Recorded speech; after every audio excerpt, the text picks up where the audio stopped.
बिस्मिल्लाहिर्रहमानिर्रहीम। Dear students, आज का हमारा टॉपिक है स्टेटस ऑफ वायरस। हमारा जो चैप्टर है वो बायोडाइवर्सिटी का चल रहा है। उसमें अभी तक हमने जो है वो आपको बायोडाइवर्सिटी की अहमियत और इसके मुख्तलिफ जो आपको सब्जेक्ट्स जो 5 किंगडम सिस्टम आपको समझाया। आज हम देखेंगे स्टेटस ऑफ वायरस। वायरस किस जगह मौजूद है।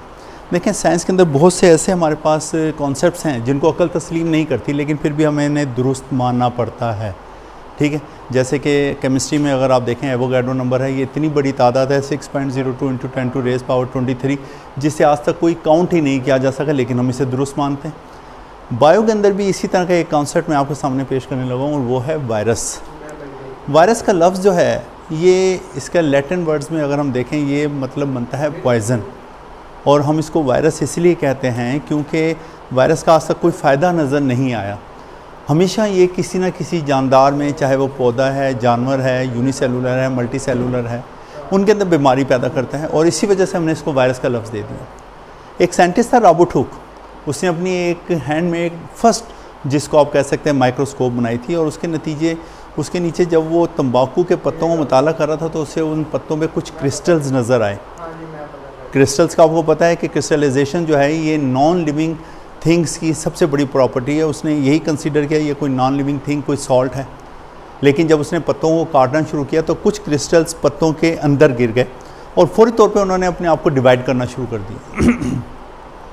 जैसा कि आप जानते हैं कि क्रिस्टलाइजेशन अगर नॉन लिविंग थिंग की प्रॉपर्टी है सबसे बड़ी, तो दूसरी तरफ रिप्रोडक्शन लिविंग ऑर्गेनिज्म की सबसे बड़ी प्रॉपर्टी मानी जाती है।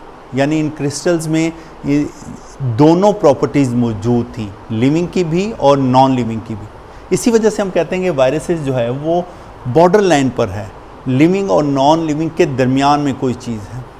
बुनियादी तौर पर ये दो चीज़ों पर मुश्तमिल होता है, प्रोटीन और दूसरी तरफ RNA या DNA। यानी RNA और DNA में से कोई एक चीज़ मौजूद होगी, और ये बंद होगी प्रोटीन से बने हुए एक कोट में। वायरसेस जो हैं बुनियादी तौर पर, अभी मैंने आपसे कहा था कि इनका कोई फ़ायदा आज तक नज़र नहीं आया। इनको लिविंग और नॉन लिविंग की बॉर्डर लाइन पर भी हम इसीलिए मानते हैं क्योंकि इनमें नॉन लिविंग की सबसे बड़ी प्रॉपर्टी क्रिस्टलाइजेशन और लिविंग ऑर्गेनिज्म की सबसे बड़ी प्रॉपर्टी रिप्रोडक्शन है। ये ए सेलुलर स्ट्रक्चर है। ए सेलुलर का मतलब ये है कि इनके अंदर सेलुलर ऑर्गेनाइजेशन मौजूद नहीं होती, लेकिन फिर भी लिविंग ऑर्गेनिज्म की तरह कुछ प्रॉपर्टीज़ जैसे कि RNA या DNA का होना इनमें पाया जाता है।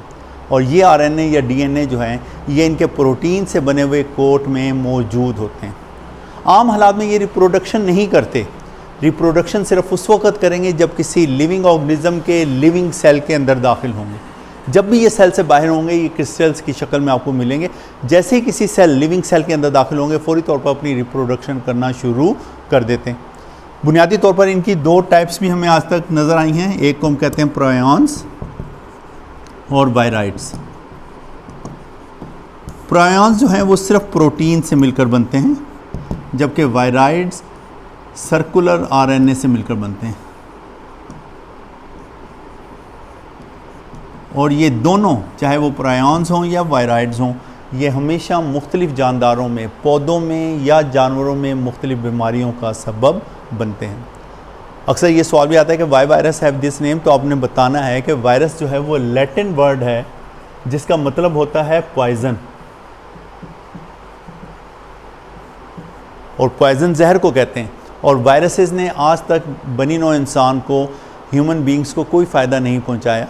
चाहे जानवर हों, इंसान हों या पौधे हों, वायरसेस हमेशा उनके अंदर बीमारियां पैदा करते हैं, और इसी वजह से इसको वायरस का नाम जो है वो दे दिया गया है। आज का ये एक छोटा सा टॉपिक था जो मैंने आपके सामने रख दिया। इसके अंदर किसी भी किस्म की कन्फ्यूजन हो तो आप मुझे मेरे इनबॉक्स में या अपने सब्जेक्ट टीचर से, कंसर्न टीचर से आप रब्ता कायम कर सकते हैं। ठीक है, थैंक यू वेरी मच।